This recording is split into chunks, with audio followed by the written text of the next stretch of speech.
10월 11일 암호화폐 시장이 개폭락했습니다. 비트코인과 이더리움은 20% 가까이 떨어지고 알트 대장 리플은 60% 가까이 하락했죠. 강제 청산 금액이 무려 190억 달러, 하나로 27조입니다. 코로나와 FTX 파산 때보다도 훨씬 큰 규모의 폭락입니다. 이 사태가 일어난 원인은 두 가지입니다. 첫 번째, 트럼프의 관세 트윗, 두 번째, 바이낸스 매수 셧다운입니다.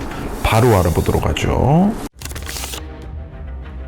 10월 11일 오전 8시 58분 트럼프가 트윗을 남깁니다. 미국에 수입되는 중국 제품에 대해 기존 관세 외에 추가로 100% 관세를 부과하겠다. 그리고 모든 미국산 소프트웨어를 중국에 수출하지 않겠다. 이 트윗은 잠잠해졌던 관세 전쟁의 위험을 다시 수면 위로 올렸습니다. 겁에 질린 사람들은 너도 나도 위험자산인 주식과 코인을 팔아버렸습니다. 근데 트럼프 이 새끼는 왜 갑자기 이딴 소리를 한 걸까요? 그 이유는 중국이 히토리 원소 수출을 통제하려는 움직임을 보였기 때문입니다. 히토리 원소가 뭐길래 트럼프가 이렇게 화가 났을까요? 히토리 원소는 반도체, 항공우주, 국방장비 등 첨단 기술 및 방위산업의 필수 원재료입니다. 그러니까 이게 아주 중요한 물질이라는 거죠. 근데 이렇게 중요한데 채굴과 정제 공정이 매우 까다롭고 비용이 높으며 환경오염 부담이 큽니다. 만들기도 개빡세다는 거죠. 근데 이 중요한 자원을 중국이 거의 독점하고 있습니다. 글로벌 시장의 거의 모든 공급을 중국이 맡고 있어요. 올해 4월부터 중국이 히토리 원소 수출을 통제하려는 움직임을 계속 보이니까 이번에 트럼프의 야마가 회전해버리고 중국이 히토리 수출 통제를 못하도록 정치적 보복 느낌으로 관세를 올리고 소프트웨어 수출을 통제하겠다고 발표한 겁니다. 관세 전쟁의 재점화 가능성으로 투자자들은 위험자산에서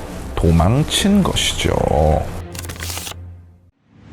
아무리 관세 전쟁이 다시 발발한다 하더라도 이런 엄청난 하락이 일어나는 건 너무 비정상적입니다. 트럼프의 관세 트윗이라는 불난집에 기름을 쳐부은 사건이 동시에 발생했던 겁니다. 바로 바이낸스 매수 셧다운입니다. 바이낸스 거래소는 전 세계 암호화폐 시장의 45%를 점유하고 있습니다. 근데 이런 거대한 거래소의 매수 시스템이 20분간 먹통이 된 겁니다. 쉽게 말해 매수는 안 되고 매도만 가능한 상태가 지속된 거죠. 계속 매도만 이루어지니까 스탑로스로 인해 포지션들이 줄줄이 강제 청산되고 매도가 매도를 부르는 악순환이 반복된 겁니다. 그래서 이런 말도 안 되는 폭락이 발생한 거죠. 심지어 1달러의 가치가 고정되어 있어야 하는 테더와 서클의 가격이 0.9달러 밑으로 떨어졌습니다. 또한 비트코인과 1대1로 연동되어야 하는 랩트 토큰도 비트코인보다 7% 낮은 가격에 거래되었습니다. 이는 단순한 가격 하락이 아니라 시스템의 붕괴를 의미합니다. 이번 사태의 근본적인 문제는 암호화폐 시장의 중앙화 집중도입니다. 전 세계의 거래량의 약 45%를 바이낸스가 차지하고 있습니다. 그들의 매수 시스템이 멈추자 전 세계 암호화폐 시장 전체가 마비된 것입니다. 우리가 탈중앙화를 외치며 만들어온 암호화폐 생태계가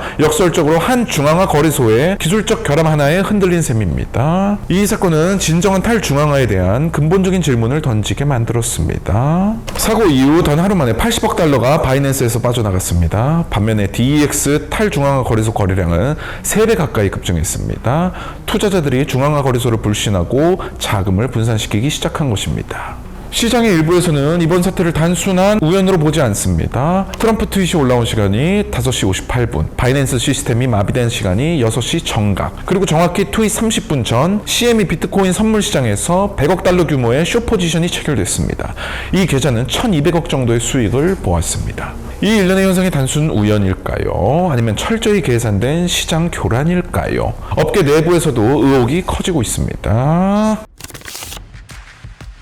그래서 앞으로의 전망은 어떨까요? 트럼프의 발표가 강경했지만 실제로 이 모든 조치가 그대로 실행되진 않을 가능성이 높습니다. 미국의 기업들도 중국 시장, 중국 공급망에 많이 의존합니다. 그래서 미국의 기업들도 큰 타격을 받을 수 있습니다. 그리고 중국은 히토리 수출에 대해 허가제도나 우선순위 조정 등 타협점을 찾을 대안을 내놓을 가능성이 큽니다. 설령 트럼프가 강경하게 밀어붙이려 하더라도 세계무역기구 규정, 기존 무역협정 등이 미국이 무작정 관세를 뒤집어 씌울 걸 막을 여지도 있습니다. 그리고 일부 분석가들은 반등의 불씨를 언급하고 있습니다. 비트코인이 10만 달러 선을 지켜냈고 거래소 기능이 복구되면서 거래량이 서서히 정상화되고 있기 때문입니다. 역사적으로 대폭락 이후에는 강력한 기술적 반등이 따라오는 경우가 많습니다. 다만 이번 사건은 단순한 가격 조정이 아니라 신뢰 기반이 흔들린 사건이기 때문에 회복의 속도는 예전보다 훨씬 더디고 복잡할 가능성이 높습니다. 게다가 해당 사태로 인해 국제기구까지도 암호화폐 시장에 대한 조사를 착수했기 때문에 단기적으로 상승에 걸림돌이 되겠지만 장기적으로는 암호화폐 시장의 제도권 편입이 더욱더 가속화되어 건강한 자산이 될 것입니다. 결론은 하락장의 시작이라기보다는 잠깐의 이슈라고 생각합니다.